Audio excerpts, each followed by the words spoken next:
Hello guys, welcome to my academic classes. मेरा नाम मनोज कुमार मिश्रा है और ये है आपकी इंग्लिश क्लासेस। लास्ट लेक्चर में मैंने वर्ब्स के बारे में एक ओवरव्यू दिया था आपको। आज इसको चलिए एक बार शुरू करते हैं। उससे पहले please subscribe the channel and press the bell icon. और आपको वीडियो पसंद आ रहा है तो उसको प्लीज़ लाइक शेयर फॉलो करना ना भूलें। चलिए आपका एक क्विक रिवीजन कर देते हैं लास्ट लेक्चर का, जो कि था आपका वर्ब में क्या था आपका कि मैंने टाइप्स बताए थे आपको।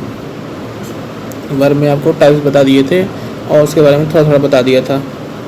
और एग्जांपल के साथ देखिए क्या क्या था कि ये मेन वर्ब था एक,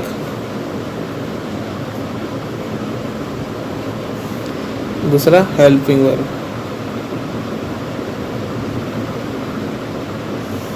मेन वर्ब में क्या क्या बताया था आपका कि मेन वर्ब में पहले तो आपको दो बताया था कि एक रेगुलर होता है, दूसरा इर्रेगुलर होता है। ऐसे में फिर बताया था आपको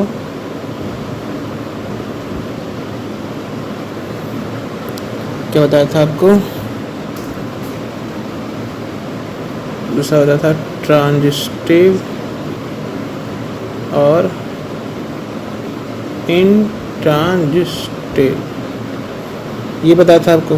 हेल्पिंग वर्ब में हेल्पिंग वर्ब का बताया था कि एक तो जो नॉर्मल हेल्पिंग वर्ब होती हैं वो होती हैं, जिसको प्राइमरी भी बोलते हैं,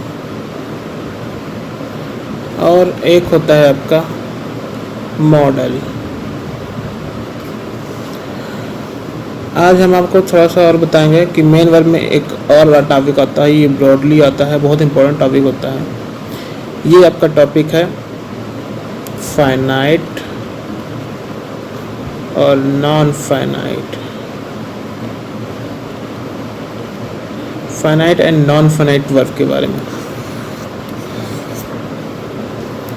ये भी आपका काम आता है फाइनाइट और नॉन फाइनाइट वर्ब के बारे में। तो चलिए वर्ब में देख लेते हैं आज इसका टॉपिक। बाकी हमने बता दिया था, आज आपको देखते हैं फाइनाइट और नॉन फाइनाइट।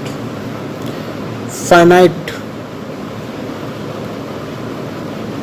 आपने अभी तक जो पढ़ा वो फाइनाइट ही था, मतलब पिछले लेक्चर में जो मैंने पढ़ाया वो सब फाइनाइट वर्ब में ही आता है एक प्रकार से। तो देखिए फाइनाइट वर्ब क्या होता है।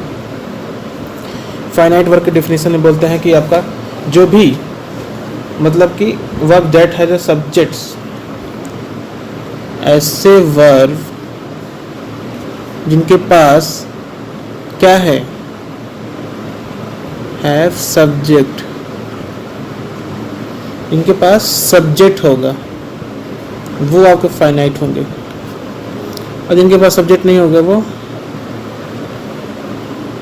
नॉन फाइनाइट होंगे, इनके पास सब्जेक्ट नहीं होता है। तो हमने सब्जेक्ट वाला बता दिया था आपको।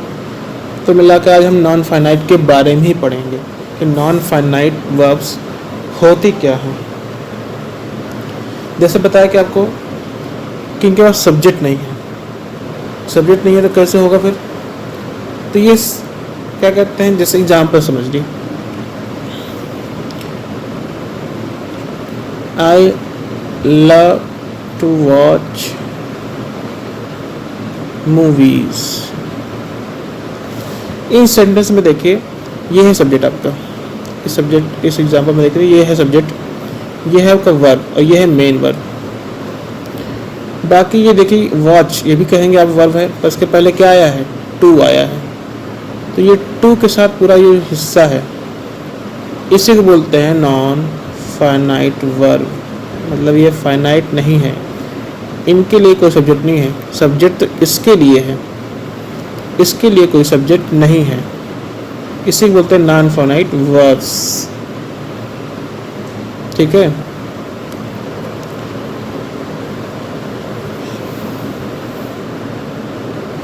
चलिए इसी में शुरू करते हैं, इनके टाइप्स कितने होते हैं। नॉन फाइनाइट वर्ब के टाइप्स, इनके मेनली 3 टाइप्स होते हैं। नॉन फाइनाइट वर्ब्स होती हैं, इनके 3 टाइप्स होते हैं। पहला टाइप होता है आपका इन्फिनिटिव, इन्फिनिटिव। दूसरा टाइप होता है आपका पार्टिसिपल और तीसरा टाइप होता है आपका जीरेंड। तो ये तीन तरीके होते हैं, तीन टाइप्स होते हैं। आइए इन्हीं को एक करके पढ़ते हैं। तो पहला है इन्फिनिटिव।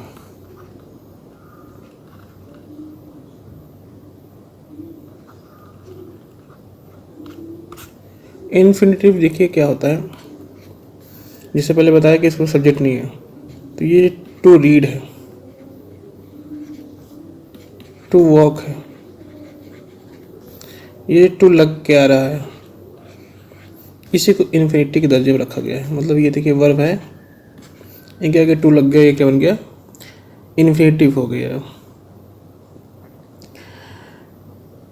एक होता है इसमें बेयर इन्फिनिटिव, इसमें टू नहीं लगता है, बेयर इन्फिनिटिव, इसमें टू नहीं लगता है। तो ये दोनों को पढ़ेंगे। पहले आप शुरू करते हैं ये, इसमें टू लग रहा है। जब टू लगता है तो एग्जाम्पल देखते हैं। जैसे एग्जाम्पल होता है आई वांट टू प्ले,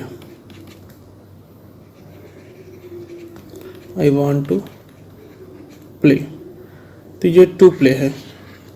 देखिए ये सब्जेक्ट है, ये वर्ब है, इसको मेन वर्ब बोलते हैं।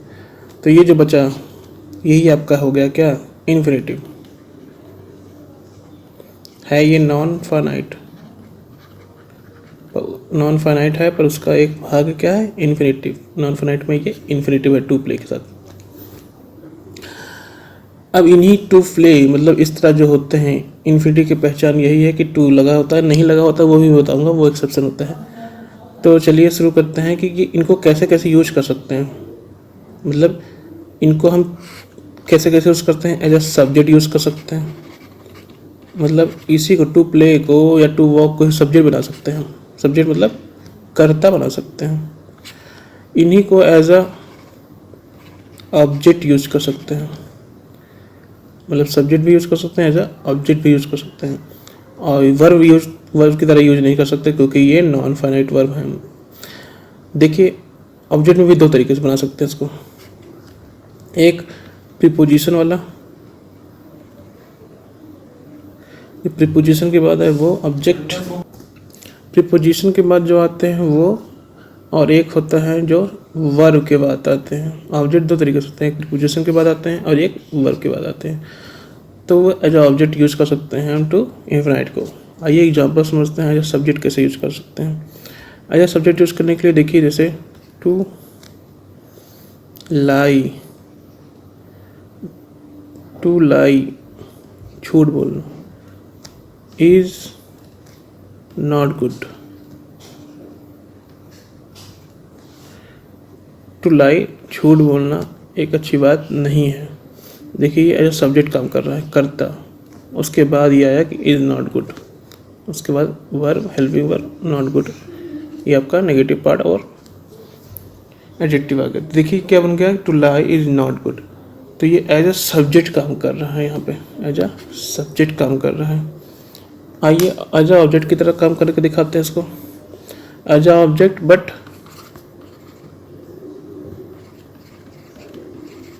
एज अ पर प्रीपोजिशन के बाद वाला ऑब्जेक्ट। तो पहले प्रीपोजिशन के बाद वाला ऑब्जेक्ट देखते हैं कैसे होता है। जैसे कि the train is about to leave, sorry leave, about to leave, the train is about to leave. देखिए ये है प्रीपोजिशन।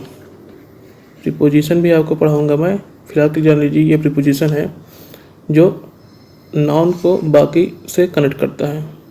तो देखिए यहाँ पे है क्या, train is about to leave, to leave छूटने वाली है, जाने वाली है, ट्रेन से निकलने वाली स्टेशन से। तो ये टू के बाद लीव है, ये एज ए ऑब्जेक्ट काम कर रहा है प्रीपोजिशन के बाद। प्रीपोजिशन के बाद ये प्रीपोजिशन है और as a object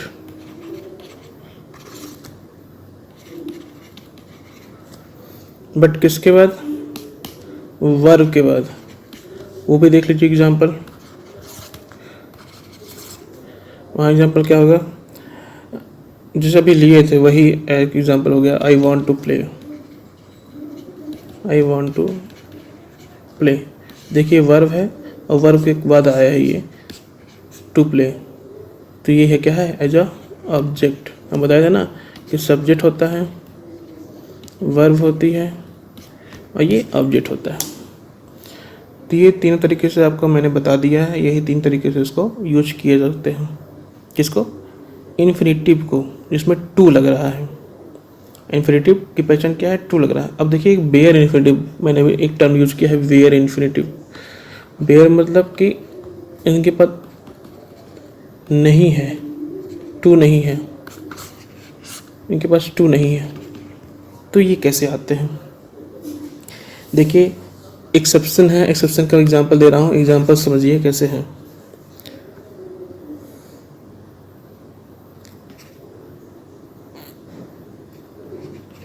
Ravi made her laugh. Ravi subject हो गया, मेड ये वर्ब हो गया, हर ऑब्जेक्ट हो गया। तो ये क्या है, ये आपको देखो वर्ब की तरह दिख रहा है, लाफ मतलब क्या होता है, हंसना, ये वर्ब की तरह दिख रहा है, बट ये वर्ब नहीं है, ये नॉन फाइनाइट वर्ब है। मेन वर्ब तो नहीं है ना, ये नॉन फाइनाइट वर्ब है, और नॉन फाइनाइट वर्ब बिना टू के है। यहाँ पे देखिए टू नहीं लगा है, मेड हर टू लाइव नहीं है, टू लाफ नहीं है, सिर्फ लाफ है। तो ये जो आपका आया है, ये आपका है वेयर इन्फिनिटिव, मतलब यहाँ टू लगना चाहिए था पर लगता नहीं है, क्योंकि ये मेड वर्ड आया है, मेड हर लॉफ। दूसरा एग्जांपल देख लीजिए इसी में, let him do his work. Let him, देखिए लेट आया, हिम उसको, डू ये देखिए आ गया डू। डू इज क्या है, डू यहाँ पे आपका वेयर इन्फिनिटिव है, यहाँ पे उसको उसका होमवर्क करने, उसका काम करने दो। Let him do his work, उसको अपना काम करने दो। ये इम्परेटिव सेंटेंस होते हैं, इम्परेटिव सेंटेंस होते हैं, सेंटेंस में पढ़ाऊंगा बताऊंगा। तो इसमें ये डू है, इसमें लेट हिम टू डू नहीं है, टू लगना चाहिए था पर नहीं लगता, क्योंकि ये वेयर इन्फिनिटिव के अंदर आता है। तो आपको बता दिया इन्फिनिटिव, वेयर इन्फिनिटिव। अब जो पार्ट आएगा वो क्या है, पार्टिसिपल्स का। तो पार्टिसिपल्स के लिए वेट करिए, मैं आपको कल पार्टिसिपल्स और जिरेंट दोनों बताऊंगा। थोड़ा लंबा टॉपिक है, इसलिए आज के लिए बस इतना काफ़ी।